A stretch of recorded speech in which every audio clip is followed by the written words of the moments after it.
It's not a meeting. Good evening, everyone. Thank you for attending the policy meeting of the William Penn School District for March 3rd, 6:30 p.m. I'm now going to turn it over to Ms. Danielle Seward, who's going to introduce us to go over policy number 117. And Dr. Bicos, before we begin, would you like to have a few words? No, thank you. I'm fine. I'm going to allow Ms. Stewart to please continue. I'm just glad to see everyone this evening. Thank you, sir. Ms. Stewart, it's all you. All righty. Good evening, everyone, and thank you for joining us this evening. So on this lovely evening of March 3rd, we will be reviewing policy 117, homebound instruction, and I will be your faithful facilitator through that policy. So again, we always ground our meetings in the purpose of why we are doing what we're doing, to remind us and align to our current district needs, understand the intent and purpose of the policy, and to support the district's efforts to achieve the goals described in Focus Forward 2025 strategic plan. So, homebound instruction. So I'm going to go to the policy itself. And as we do in our meetings, any feedback that you have on the revised language or the language that has been deleted, I will add comments to the document as a working document. So as a reminder, everything that's in red and strike through is planned to be deleted, and everything that is in blueprint is new language. So in going over this policy, you'll notice that it has not been looked at since 1993. So it is high time that we do revisit this policy. So in going over this with myself and Ms. Hopkins, we found actually a more updated policy that more aligned to current standards and where we are as a district now. So I'm just going to go down to that new language where the language fully describes a little bit more about the purpose of homebound instruction and the fact that it is specifically for young people who are experiencing a health-related issue that precludes them from being able to participate in in-person learning. It is not a replacement or a substitute for school attendance, and it does require a written confirmation of said need from a physician. So the delegation of authority is that there is an application, which I'll show it to you. Again, that's a physician statement where the physician will have to verify the child's medical need to be out of school. And that we will make sure that while they are out of school, we are providing a academic program that aligns to the Department of Education's standards for learning. One of the ways that we do this is that we use the PLC. And in previous years, I know that there would be a in-person teacher that would go to the home and do about 5 hours of education at the home. Well, as many things, the pandemic really forced us to rethink a lot of things and following a lot of the best practices of other districts, started to look to online learning. As many districts have virtual programs, that program and that methodology of delivering an academic program actually provided the child with more than 5 hours of education, keeping them better on track with their learning while they are resting and healing from their physical ailment. So that is the crux of this policy. It's only one page. And so I'll stop there and ask if there are any questions before I go to the 2 attachments. Can you go up? Can you go up? Up. Stop. Now, okay, because I know you said physical ailments, but I just wanted to make sure that our language also mentions about mental health as well. So I just wanted to make sure. Okay. Yes, and we do have psychological or psychiatric reasons as well. Okay. And the physician's form would also need to be filled out if it is, in fact, for a psychological or psychiatric reason, a psychiatrist would have to sign it. I'm just curious about how much more instruction that they're giving. And I was very involved with Homebound with most of the districts when I worked in the family center with Project Elect and teen parents. And so this was a standard for us to fill out when students were going home for maternity leave. And the 5 hours was very limited, but I really do like what COVID has pushed us to do, to figure out additional ways that we can provide instruction online. But it went from 5 to about how many, or is it depending on per student? It depends on the student and the coursework that they were already involved in. So really the virtual learning is meant to try and mirror what you already had in person to keep you on track. Okay. Thank you. But you also got to realize that there may also be limited on the hours due to the severity of the illness, such as if the child may have a concussion and 8 hours or whatever hours it may, the child might not be able to sustain so many hours, so it might not even be 5 hours depending on what that child can sustain. So that's why the documentation from the physician will have to be completed so that we will know how many hours will be needed to instruct that child. And in addition to that, the virtual learning platform also gives you the flexibility of being able to do what you can when you can. So you have, maybe you're doing an hour here, 2 hours there, hour there. So you get that flexibility of being able to also participate, but in a way that is, again, aligned to whatever your physician says you can handle. Right. All righty. So Any I'm further gonna, questions or comments? Okay, go ahead, Ms. Seward, you're good. all righty. So going along to the procedure for homebound instruction, and actually I'm gonna try and move some things so I can actually see the whole screen. So here we again lay out that, oh, and actually that should say 20. I just caught something. Okay. Specifically, we're looking at homebound instruction for students who will be absent for 20 days or longer. Again, we do allow for some flexibility because we know everybody's situation is not the same, depending on the ailment. So we do try to use, discretion in the best interest of the child, but this is generally the guidelines for it. It is not meant to be used for more than 3 months. And in the event that there is 3 months, we would have to extend it, and the parent and the physician would have to apply for an extension. And so what we're asking for in the physician statement for homebound instruction, which I'll show you in a minute, is what the diagnosis is, description of disability, the prognosis, and the anticipated duration of the absence. So what I added was a little bit more detail around how someone could access this as a resource, and how it should be turned in to the Office of Student Services for review. And upon approval, we would go to the PLC, the Personal Learning Community, and be enrolled within 48 hours. And at least 48 hours, within 48 hours. And while enrolled, they will receive a complete academic program, and their attendance will be monitored, and a completion of assignments and communication with the instructor is necessary.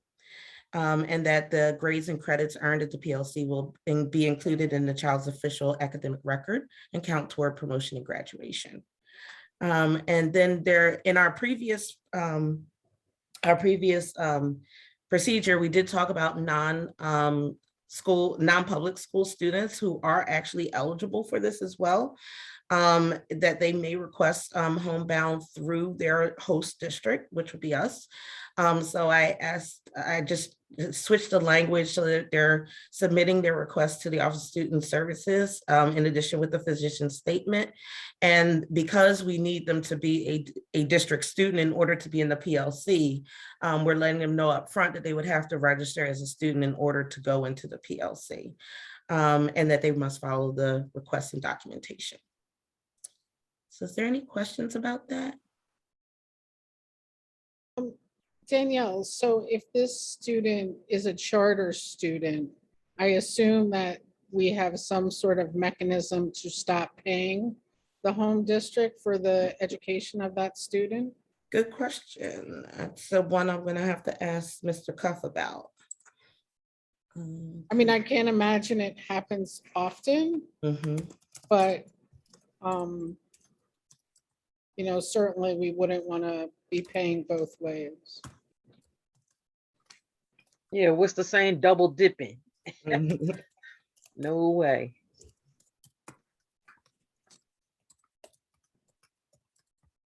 Okay. Any other questions or comments? When we were talking last, I forgot to ask you, and I remembered this time. Oh, sorry. Does the parent have to be present when the student is on in the homebound instruction?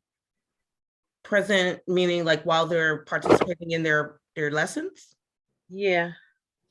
Or are we just monitoring the attendance? Like I'm not sure how this all works.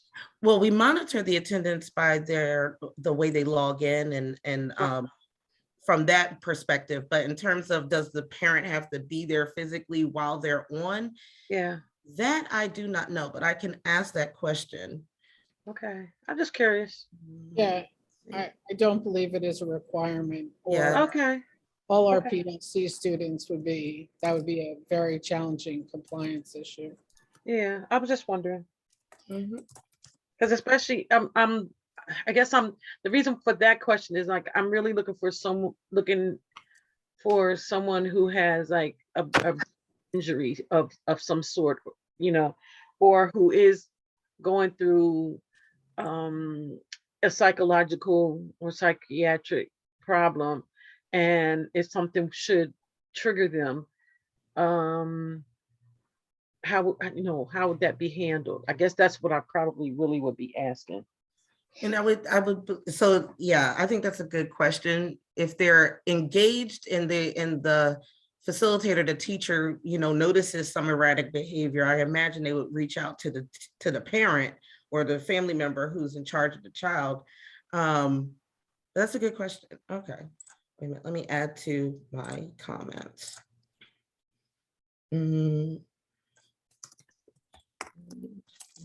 Issue.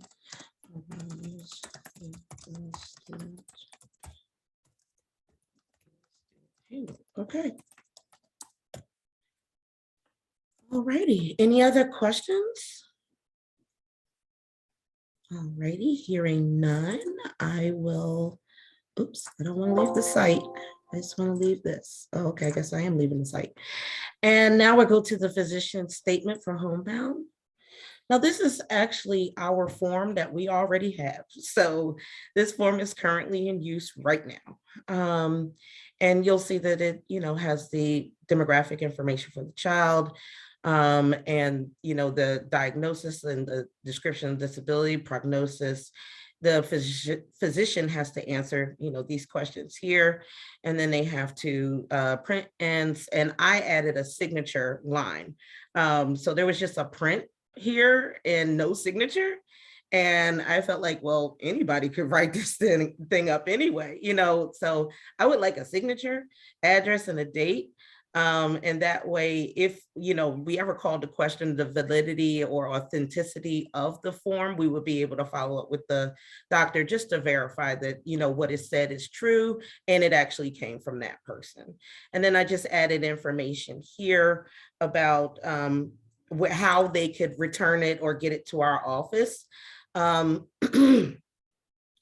And I'm sorry, I just noticed something else. Okay, so I'll have to fix my little spacing now, but that they would return it to the Office of Student Services and for review, and they could email it to our email address, fax it, or bring it in person. Oh, and I just noticed that too. Okay, so that's it for the form. And you also will notice that I do put the note here about psychiatrists. This actually was a note that was already on our form. Danielle, where there's the maximum hours of instruction per week, Oh, are we thank still holding you. on to that? No, thank Okay. you, thank you, thank you. I'm actually going to take that part out because we were, evolved now since 1993. Mhm. So, but we still want them to indicate, like we talked about earlier, if Yes. there is a, constraint based on the child's need, what should it be? Mhm. Mhm. Thank you for pointing that out. Any other questions or any observations? And because I am yeah, okay. Now I feel better. It's on one page again. And you know what? And since we're talking about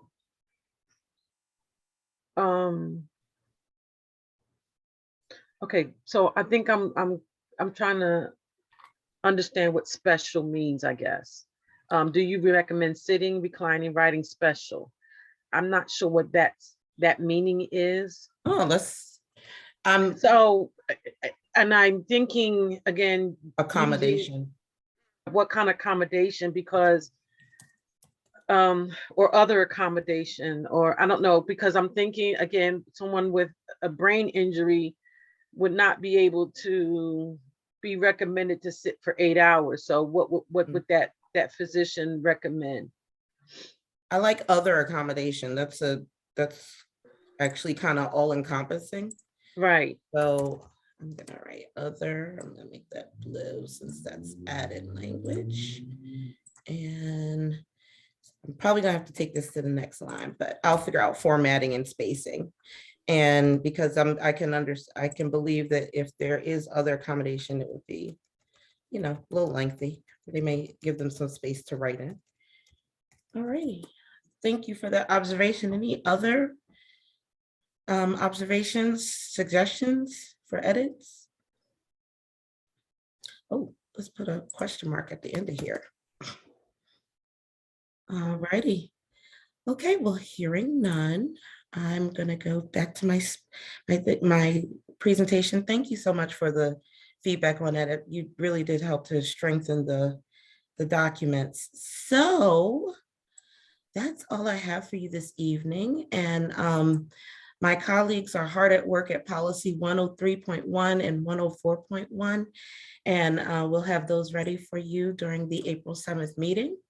I'm really looking forward to these two because they are really meaty policies, and I think we'll have a lot of good discussion around them. So with that, I am going to stop my share and open up for questions and turn it back over to Ms. Hopkins. Okay.